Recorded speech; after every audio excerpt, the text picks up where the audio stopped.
दोस्तों, भगवान शिव की कृपा आप सब पर बनी रहे। ओम नमः शिवाय।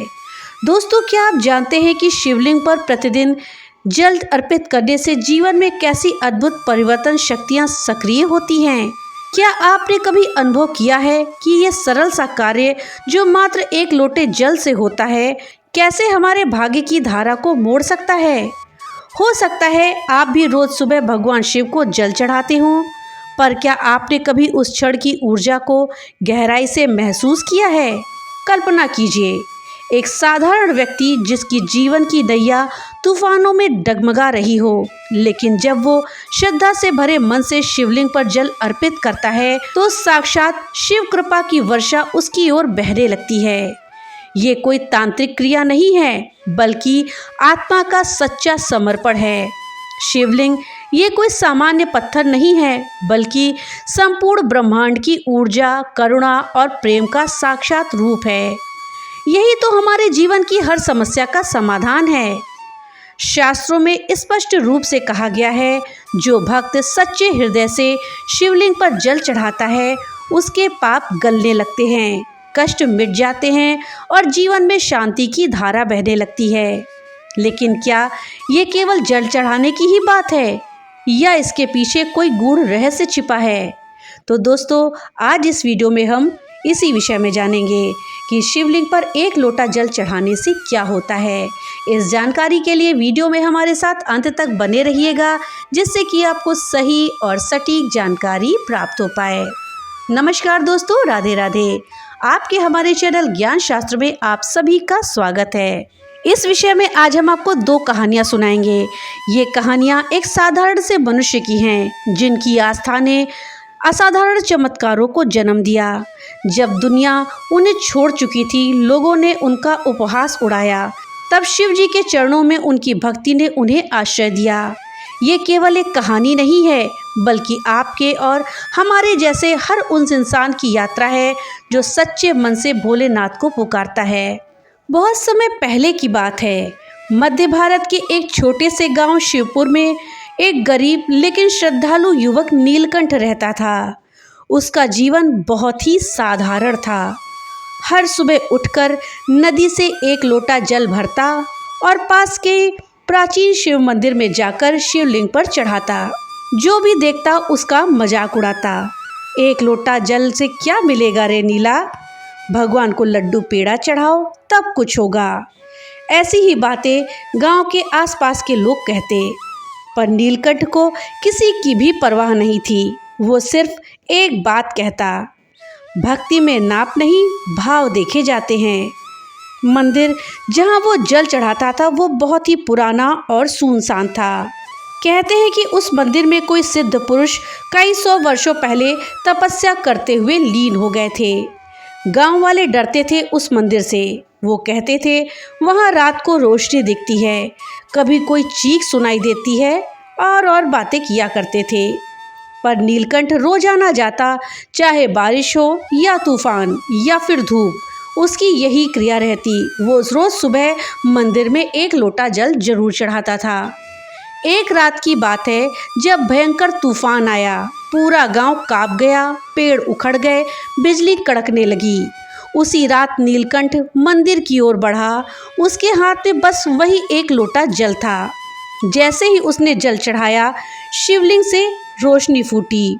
आकाश से एक तेज आवाज आई, तुम्हारा भाव अमूल्य है वत्स, आज से तुम केवल भक्त नहीं, मेरे प्रतिनिधि हो। अगली सुबह गांव में हैरानी की लहर दौड़ गई। सूखा पड़ा हुआ इलाका अचानक से हरा भरा हो गया। कुएं और तालाब भर गए। गांव वाले दौड़ते हुए मंदिर पर पहुंचे और वहां नीलकंठ को समाधि में बैठे पाया।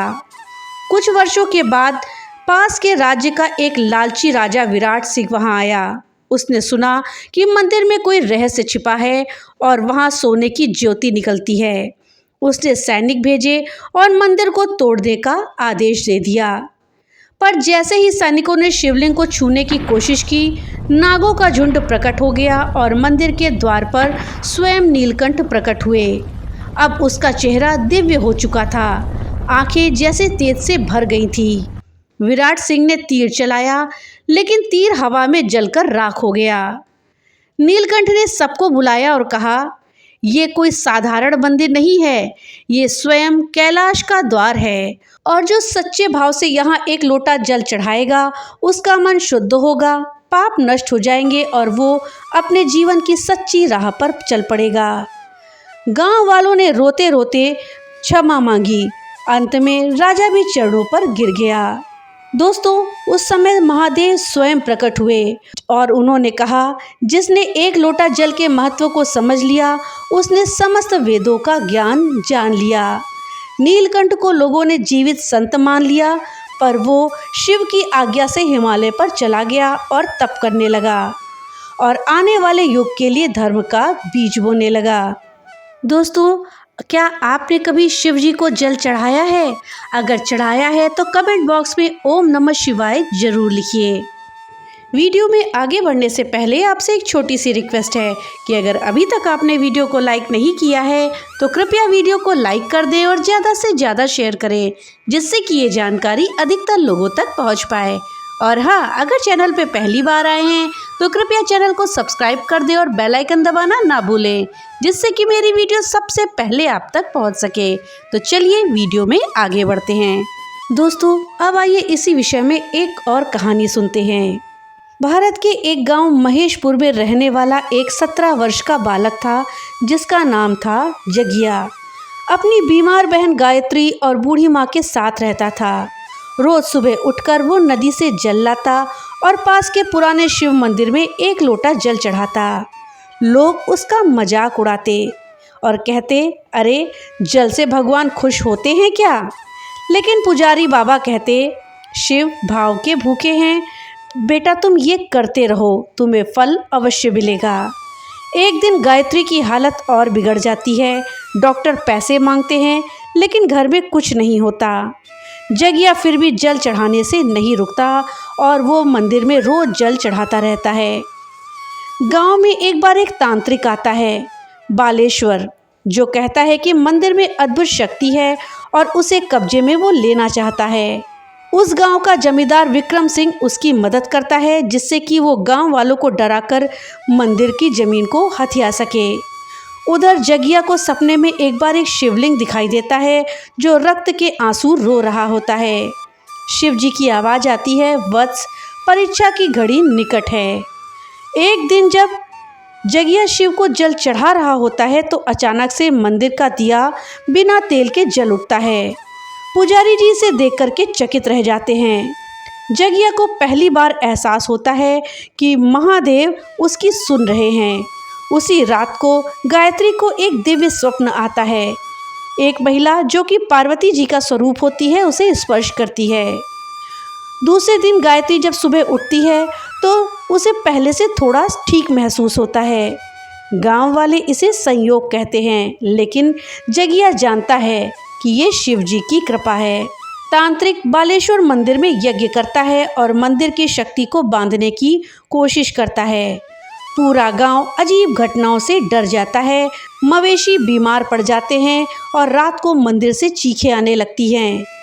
जगिया अकेले मंदिर जाता है और जमींदार के आदमियों से टकरा जाता है। जमींदार के आदमी जगिया को बुरी तरह से पीटते हैं, लेकिन वो फिर भी जल भगवान को अवश्य चढ़ाता है।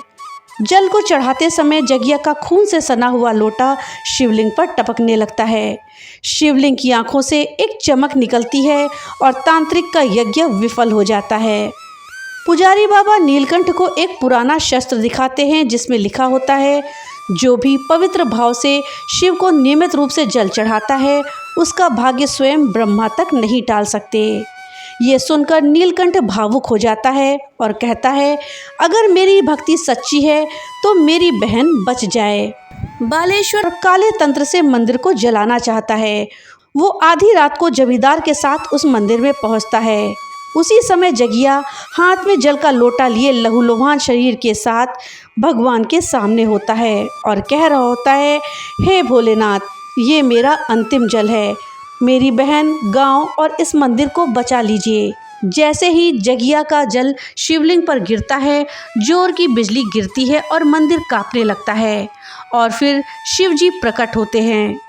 शिव का तांडव रूप दिखता है और बालेश्वर राख हो जाता है, साथ ही जमींदार अंधा हो जाता है। शिव जी प्रकट होकर के जगिया को आशीर्वाद देते हैं कि तू अब सिर्फ मेरा भक्त ही नहीं है बल्कि मेरा अंश भी है।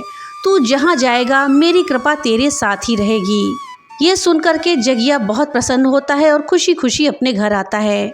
वहाँ देखता है कि उसकी बहन गायत्री पूरी तरह से स्वस्थ हो गई है। इसके बाद गांव वालों को समझ आ जाता है कि सिर्फ एक लोटा जल में भी ईश्वर को पाने की शक्ति होती है। इसके बाद जगिया हिमालय की ओर चल पड़ता है तपस्या के लिए। गांव वाले मंदिर को शिव जीवित धाम का नाम देते हैं और वहां पे नियमित रूप से प्रत्येक व्यक्ति एक लोटा जल चढ़ाने लगता है। दोस्तों, इस कहानी से हमें ये सीख मिलती है कि हमें भक्ति में दिखावा नहीं, भाव चाहिए। रोज एक लोटा जल चढ़ाना एक प्रतीक है समर्पण, अनुशासन और ईश्वर में अटूट विश्वास का, और इसके साथ ही नम्रता और समर्पण का। दोस्तों, हमेशा याद रखें कि भक्ति में सामर्थ्य तो होता है पर नियमितता, श्रद्धा ही उसका आधार है। जो ईश्वर को नियमित रूप से याद करता है, चाहे जैसे भी हो, वो कभी अकेला नहीं रह सकता। दोस्तों, क्या आपने भी शिवलिंग पर एक लोटा जल कभी चढ़ाया है? अगर नहीं चढ़ाया तो आज से ही चढ़ाना शुरू करें और फिर चमत्कार देखें। तो दोस्तों, ये थी जानकारी शिवलिंग पर एक लोटा जल चढ़ाने के चमत्कार के विषय में। जानकारी आपको अच्छी लगी हो तो कमेंट बॉक्स में ओम नमः शिवाय जरूर लिखिएगा। तो मिलते हैं अगली नई वीडियो के साथ, तब तक के लिए राधे राधे।